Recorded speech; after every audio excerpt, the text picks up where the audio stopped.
মানুষ নেমে এসছে জীবনের ঝুঁকি নিয়ে। এইটাকে যদি আমরা বিপ্লব না বলি, বিপ্লবের সংজ্ঞা বদলাতে হবে। ছোট্ট একটা ঘটনাকে কেন্দ্র করে যে পাশের দেশের যেই মিডিয়া যেরকম অতিরঞ্জন করছে সেগুলি কোনোভাবে গ্রহণযোগ্য নয়, এবং তারা আমাদের অভ্যন্তরীণ ব্যাপারে নাক গলাচ্ছে, এটাও কোনোভাবে বরদাস্ত করার মতো নয়। একটা দুঃসময় আমরা পার করছি, খুবই কঠিন একটা সময় আমরা পার করছি। দেশের ভিতরে দেশের বাইরে যেসব ষড়যন্ত্র চলছে সেগুলি কিন্তু ভয়ঙ্কর, এবং এগুলি একের পর এক নতুন নতুন রূপে আবির্ভূত হচ্ছে, যেগুলি বাংলাদেশের ইতিহাসে আমরা কখনো দেখিনি। ছোট্ট একটা ঘটনাকে কেন্দ্র করে যে পাশের দেশের যেই মিডিয়া যেরকম অতিরঞ্জন করছে সেগুলি কোনোভাবে গ্রহণযোগ্য নয়, এবং তারা আমাদের অভ্যন্তরীণ ব্যাপারে নাক গলাচ্ছে, এটাও কোনোভাবে বরদাস্ত করার মতো নয়।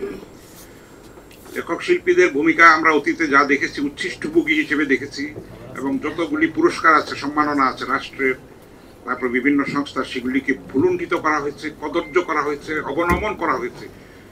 সেই সব গ্লানি থেকে, কলুষ থেকে আমাদের মুক্তি পাওয়ার একটাই পথ, সেটা হচ্ছে ঐক্যবদ্ধ থাকা, এবং গণমানুষের যে সর্বপ্লাবী যে অভ্যুত্থান হয়েছে, আমি এটাকে বিপ্লবই বলি। তথাকথিত রাজনীতিকরা যে বিপ্লবের সংজ্ঞা দেন, পার্টি থাকতে হবে, অমুক থাকতে হবে, নেতৃত্ব, লক্ষ লক্ষ মানুষ নেমে এসছে জীবনের ঝুঁকি নিয়ে।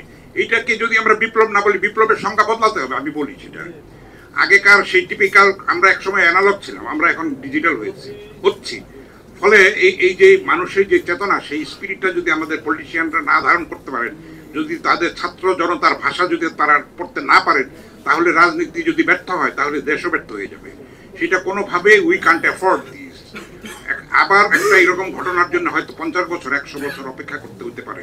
এর থেকে আরো ভয়ঙ্কর জগদ্দল স্বৈরাচার সিন্দাবাদের সেই দৈত্য এসে আমাদের কাঁধে ভর করতে পারে। আমরা যেন সেটা হতে না দিই, আমরা যেন ঐক্যবদ্ধ থাকি। লেখক শিল্পীরা অবশ্যই তাদের কমিটেড, তারা লেখার মধ্যে দিয়ে করে যাচ্ছে। সেই উচ্ছিষ্টভোগী সংস্কৃতির চর্চা যেন আমরা না করি, আমরা যেন সচেতন হই, আমরা যেন শহীদের রক্তের প্রতি বেইমানি না করি।